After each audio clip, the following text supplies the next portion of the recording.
See how bandits are parading themselves on the street in the northern region, driving bike, doing their gyration. A gyration, what they call this one.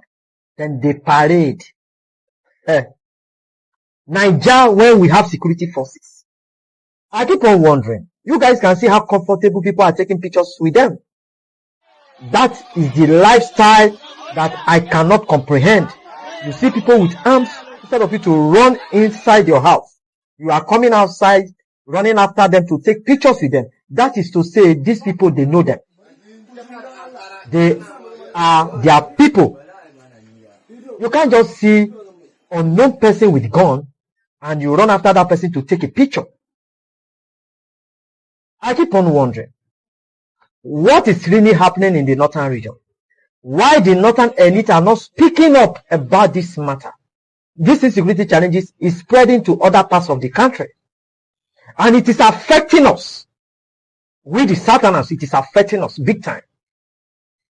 Who are the people sponsoring these bandits in Nigeria? Who are those people? The DSS should do better. They need to publish the names of the people sponsoring bandits and Boko Haram in Nigeria. When Jonathan came, he confronted this, menace with all that his government could muster. But the issue was politicized. Politicized. No. Anywhere you politicize security issue, you have lost it. And that's what I want to take you up on now that you brought up that issue immediately. Some claim that what is happening now is being orchestrated by some leaders in the north to pressure Tinubu's administration. Precisely. That's what we are saying. The moment you politicize security, you have lost. So it's being politicized now? Yes. And the more you politicize it, the more we will go off track. Let's even break it down. What do we mean by when we politicize it? Okay. Unfairly, Jonathan was seen as the one that was orchestrating it. Even Aliyu has spoken here. I interviewed him. Then you have a situation in which politicians really were orchestrating that, kind of mentality to their own advantage. And they were seen as messiahs, that all we needed to do was just to allow them to come in. Because of their military background, Nigeria will solve it in a GP. You and I have seen what happened. That government, lost. Jonathan's government lost.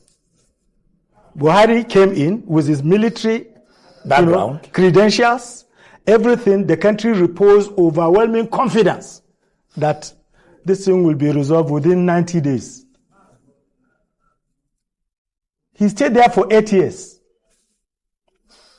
Came out with a security architecture that is overwhelmingly 100% northern in extraction.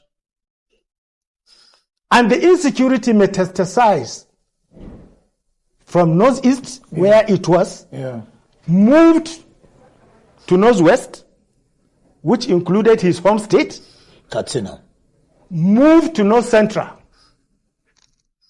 and continued spreading to the south within the 8 years of his rule. You could see. So that even when you say that he is the one that brought it, his government was swallowed by it. What, because we talk about root and leaves. Excuse me. If we don't know the root cause of a problem, then we're wasting our time. So what's stoking really stoking this insecurity in the north? Our own observations over the years convinces us that the insecurity in the country is a product of multiple factors. There is not one factor that you can lay your hands on as, the single factor. There are very many causes. What are the major ones? Very many. You can look at them. But what are the major? Don't we have major ones that Because you have a scale of preference in things. I mean, if you want to solve a problem or you even answer questions, you take a scale of preference. Maybe the harder ones first, then you go to the lower ones. So in scale of preference, what are the major ones? Well, not in any order of preference, I should say. Okay. One, you have insurgency, which is rooted in religious fundamentalism. Some fundamentalists, were able, to kickstart this in the Northeast, and therefore started an insurgency of very brutal, kind of manifestation, which they accompanied and they wrapped into a religious garment as their main motive for spreading the insurgency. They wanted to Islamize or an Islamic society, a reformed Islamic society. That was the Boko Haram component of the insurgency. Then you have kidnappings, which started in the South. And before you could say Jack Robinson, he became domiciled and domesticated in the North. And the motivation for that is extraction of money. Because armed robbery has become unattractive. I mean, look at the 35. Because when people are actually attacked by robbers, they search them, they don't see money. But kidnapping provided them an avenue in which if you keep somebody and you say your families and relations should bring 2 million, 5 million, 10 million, 100 million, they started getting it. And yet 35 were killed after paying ransom the other day. Yes, exactly. So you can see another factor. Criminality and poverty. Yeah. Poverty is a factor because people are now desperately poor. In millions. Desperately poor. And therefore it is very easy to be attracted by glamour of little money. And they will grab it. So recruitment is from that layer. Some have blamed the leaders in the North for not being on top of their game, especially governors who are supposed to be the security chiefs of their states. What with all the security funds at their disposal? What do you say to that? When you talk to the governors, they will tell you that even the funds that they are being given, they have channeled it into setting up, a kind of security apparatus. And it is grossly and hopelessly inadequate because security is a money-guzzling enterprise. By the time they make purchases of equipment, they pay salaries of, hundreds of people that they recruited, uniform for them, buy kit for them. They will tell you they have run short of money. No, but that's supposed to be particularly for security. Yes. I mean, the funds, the ones that you used to pay, personnel costs, is supposed to be different from that. This is supposed to be particularly for security. That's what I'm telling you. Okay. That whatever they are getting for security, they have channeled it into ensuring that there is security in the state. And once they do, they now show you what they have done. Therefore, you look at it, in a manner that if you are in their shoe, you begin to sympathize, with them. Now there is a governor. Therefore, it's not really the priorities of government needs to be reordered. Good. That's what you said. Not only in the North. That is why after many years of calling for the containment of this insecurity, and it will appear that we are failing, we now come to the last conclusion, which is national, that it should be declared as a national emergency. Now there's a governor that will give government the latitude to come out with new innovative, approaches that will see as creating the window to resolve it. We'll come to talking about what new innovative approaches, because like you said, it seems like it's become intractable. Yes. But there's a governor that is quite interesting. Before we get to the other Lawal of Zamfara, yes, thank you for that. Northeast governors met with the president, I think that was yesterday. Yes. He said the president said we can work with the National Assembly to design a framework that guarantees local ownership, talking about state police, while ensuring, and this is the snag there, while ensuring political neutrality. Now, the argument has always been politicizing it. What do you think in terms of state police and curbing insecurity?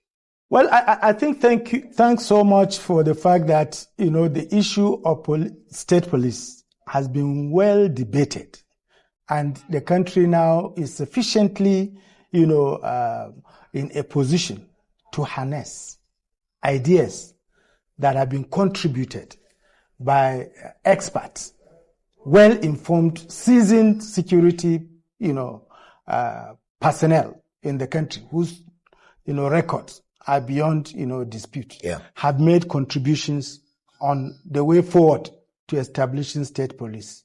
And they also have been very, very patriotic enough to provide the merit and the merit of it. Yep. So we are in a very good position to take a decision. And where we are now, the time has come to really set up, state police. So long as we will be very, very objective, clinical, and patriotic in addressing the very cogent demerits of it that have been put in place by these experts, i.e., the politicization is number one. If a governor feels desperate to win his election for a second term, he is likely to use all means, including the police apparatus, which is very, very pivotal in any election. And if they use it as a tool for their political ambition, and that becomes very dangerous. The whole idea of setting it up has been defeated. Very, very good point you made. So these are some of the real salient issues that have been the worry of everybody. So if they will allow it to operate professionally, so it becomes with the competence that is needed to run it, I want to tell you that the national architecture will be well complemented by establishing state security. Hoping, of course, that what we call, just like you're saying, Nigerian factor problem will not enter into it, because you have to tweak it. Because Buba Galadima, for example, he says that if it becomes a constitutional matter, it will spell doom for democracy. But like I said earlier, Dada Lawal, governor of Zamfara State, he said something quite poignant.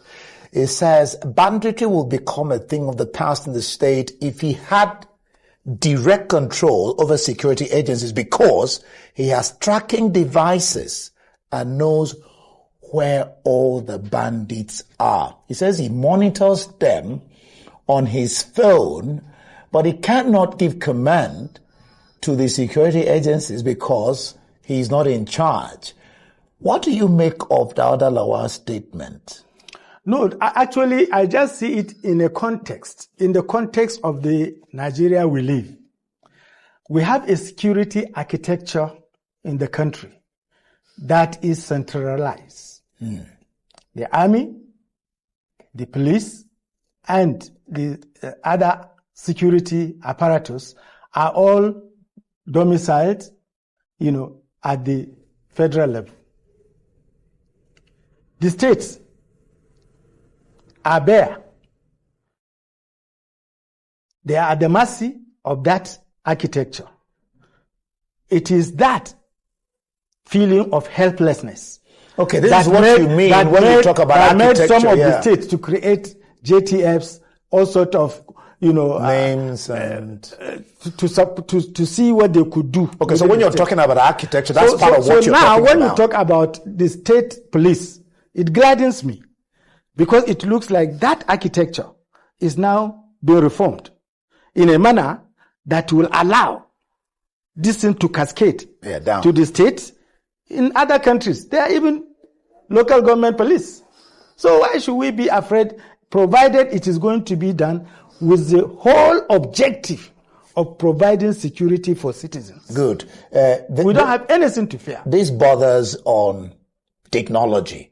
And we're in the age of technology. Yeah. So should the country be leveraging on technology to drive bandits, terrorists? Without being told. Why should we wait until we are told? So why are we not this doing it? This is the issue. But these are the issues. This is what we are saying. Believe you me, because there is a lot of laxity. And very many of these things, they look indefensible. To say that there is one Bello Turuji that we don't even know where he is. For what are you talking about? You don't know where is that not shameful? It is not possible now to stay in any part of Nigerian territory that our governments will become, helpless to say they cannot. Welcome back. I know many of you could only see all this thing right from the first person to Mohammed Salihu, which is this northern man who now the sea. Though there are some northern people that are very faithful, that don't even like to lie, that normally come out to talk the truth. Because if you carefully understand what this guy is saying, you know that the people who push Jonathan out are them. But now, see what they are now facing. If you carefully listen to him, although I would like to give an accolade to this man because he's done well for years. He has done well. He has even exposed many of them without even fear or favor. This is the type of people that we all want. Because as everyone now is now facing this insecurity issue, the insecurity issue is not only in the north, because what started from that north is now in the south now. And if you carefully understand how he has put it, you will know that the insecurity that everyone is facing, banditry, terrorists and many others that everyone is facing, normally starts from the north before it comes down to the south. That is what he's saying. Although I would like every one of you to listen to the rest people that want to talk. We will come back. Thank you. And of course, when we came in as a government, the first thing we look at is to look at the situation holistically. And of course, we look at the situation, we realize that the insecurity in Kaduna is completely different with the one in particular in the northeast. Because the issue of insecurity in the northwest is largely the issue of economy. And of course, the first thing we did is look at the situation holistically. And that was the reason why we believe that that problem can only be addressed through both kinetic and non-kinetic approach. So we look at the issue, we first try to engage the community leaders, the religious leaders, as well as the security agencies, so that we can sit down together and look at the issue holistically. And of course, we've set up a team, and the issue of insecurity in Benengwari today, I can say that we have addressed the issue simply because it was not a government that drive the process. It was largely a community-based initiative. And of course, I'm happy because the community gave us all the cooperation, particularly the traditional leaders as well as the religious leaders. They came with the position, and what we did at the beginning is to tell them what are actually the causes of this problem. And I'm happy today, as I'm talking to you, the issue of insecurity in Benengwari, not only Benengwari, but the issue of insecurity in Giwa, Kachia, Zangwan Katab, Kauru, as well as Igabi local government, largely has been addressed. People have gone back to the farm. Not only that, the schools that were closed, numbering about 162 schools, have been reopened today in Kaduna State.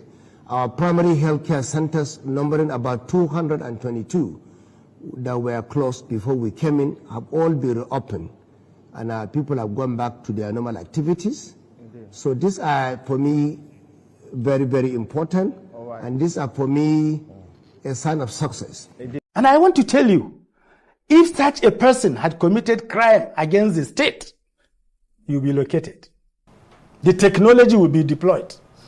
No, so what are you saying? If the person has done anything against government, Yeah. like one boy that abused Buhari's wife, he was located. He was located. That's interesting. Yes, he was located. So what are you in effect saying? What are you implying? That there is laxity. Is indefensible. It's not, I don't accept it. I don't accept it. We have the capacity. The state is not helpless in locating these people and deciding what to do with them. We are not helpless. Nigerian armies have fought battles gallantly, not only in our country, in other places. They came back with resounding recommendation. Our police, the same thing. We have one of the best. It's been talked to all of And they are putting their lives on the line.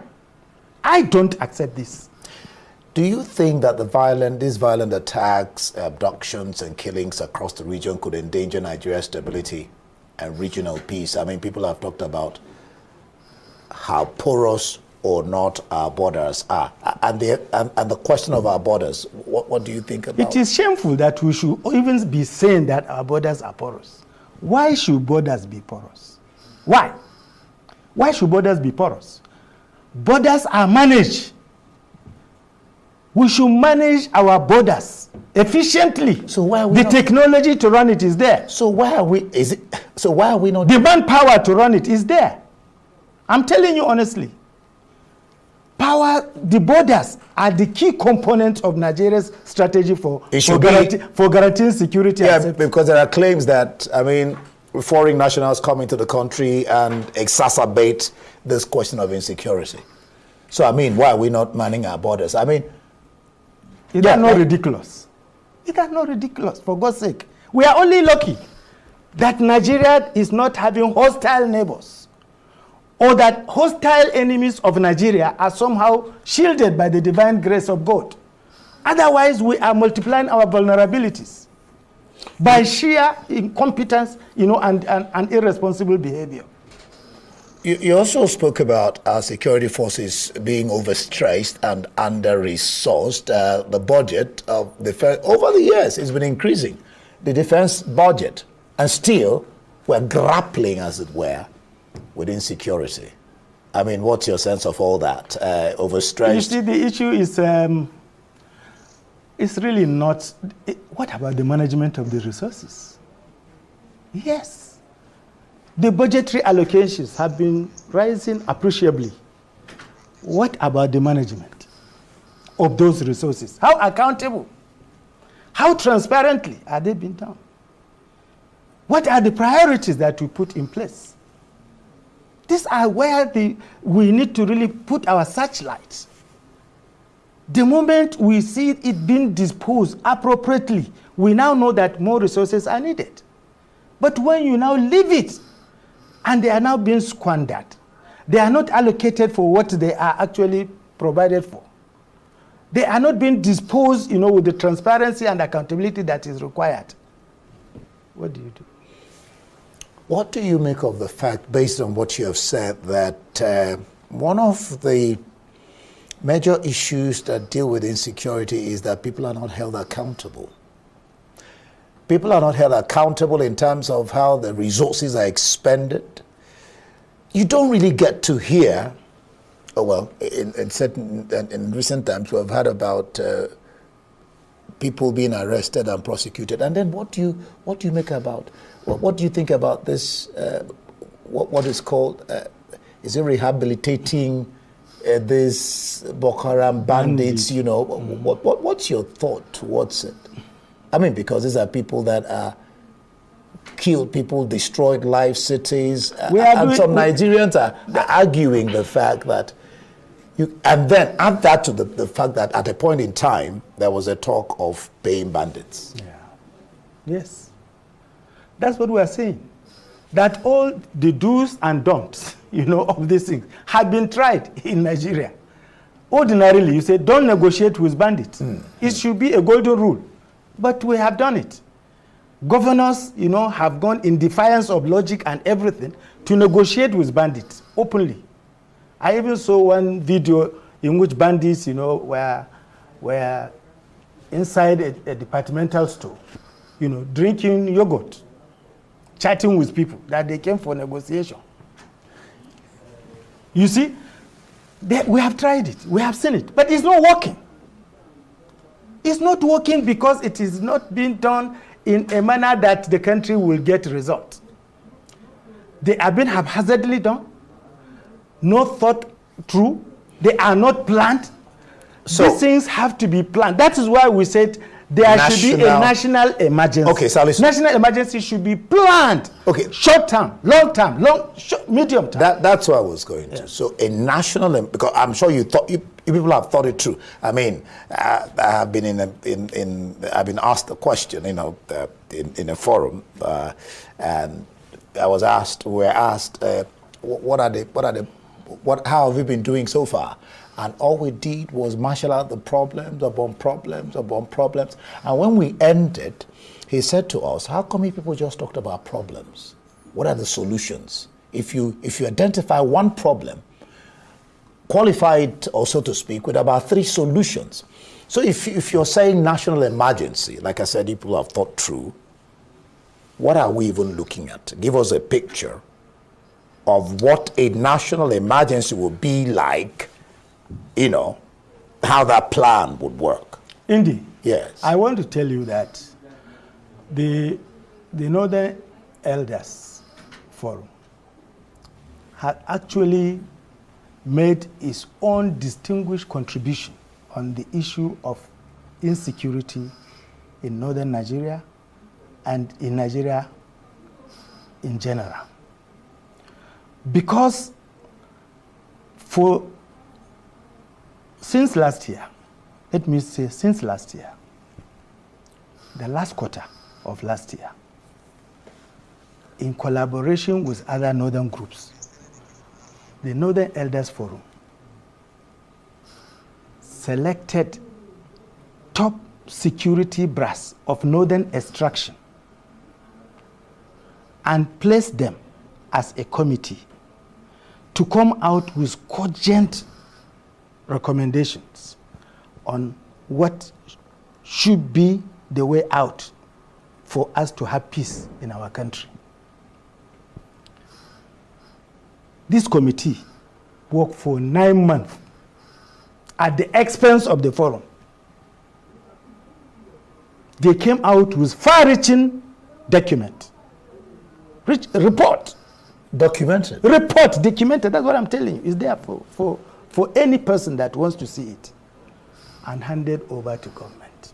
At our own cost. This particular government? Yes.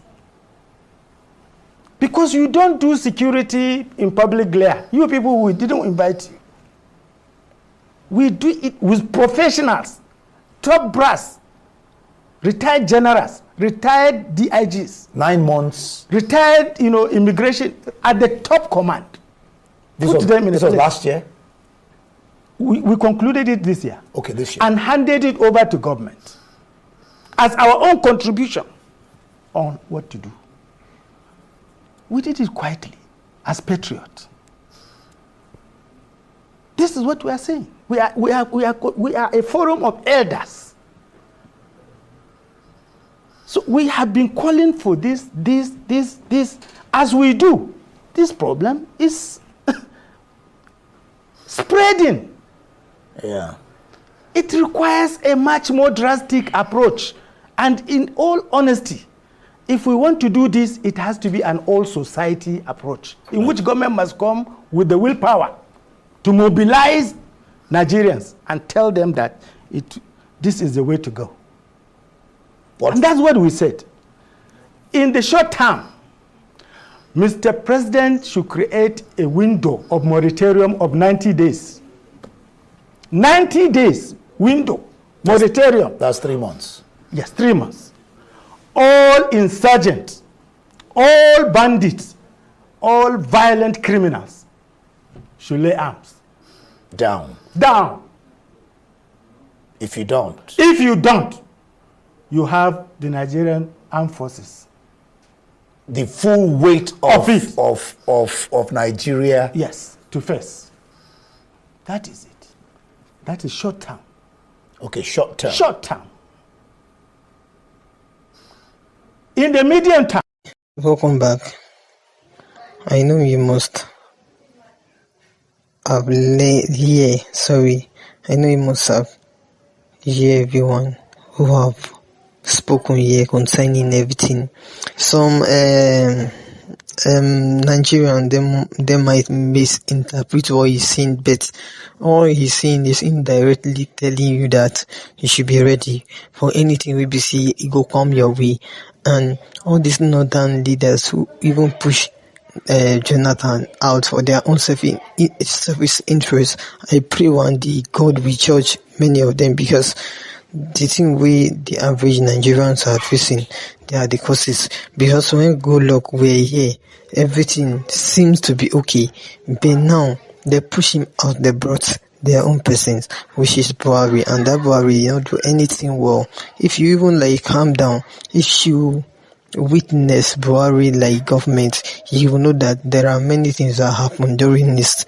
Then although many people say that they clone him, many people say that it's after they clone him now everything begin to happen. So we don't even understand whether we are ruled by the real one or by the fake one. So everyone knows, now only God knows. I mean, it is getting out of hand. The way it is even going on, so time will come where everybody or anybody no go even waka go do what he want to what I mean by saying this, sorry, time will come where nobody will feel go to a nearby shop, say that okay, you want to buy this or that you want, because of the way things is going. And you that is hearing us now, I know that okay, you go get everything you want to talk on this. If you get anything we want to talk concerning this, make it drop your own thought for inside comment section. And also if today's the first time, make it like, share, subscribe. Thank you.